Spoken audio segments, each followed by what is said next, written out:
আদা আর জিরেটা বেশি ব্যবহার করি আমি সব সময়। আমি বেটে নিয়েছি।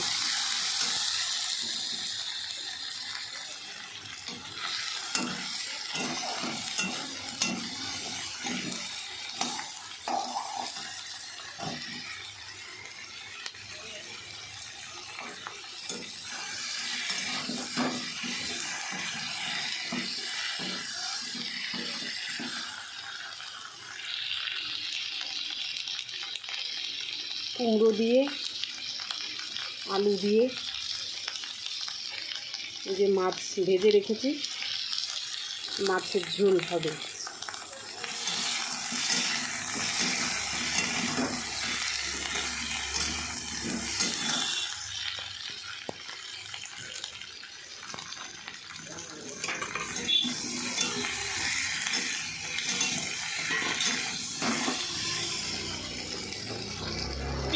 হয়ে গেছে তোমার, পুড়ে যাচ্ছে, জলটা দিয়ে দাও।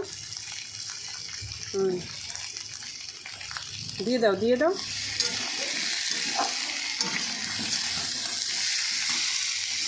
আমার মা নাড়িয়ে দিচ্ছে।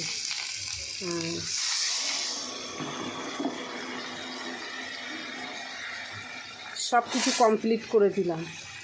নুন, এই কাঁচা লঙ্কা দিয়ে, কাঁচা লঙ্কা, টমেটো, আদা জিরে বেটে এই যে কষিয়ে জল ঢেলে দিলাম। সব কিছু কমপ্লিট হয়ে গেছে।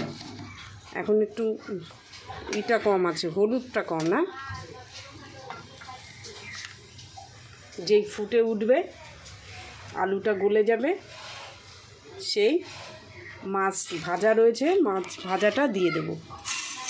দিয়ে ঢেকে দেখবো না হয়ে গেছে, দেখলেই বোঝা যায়, সে সবাই বুঝতে পারে।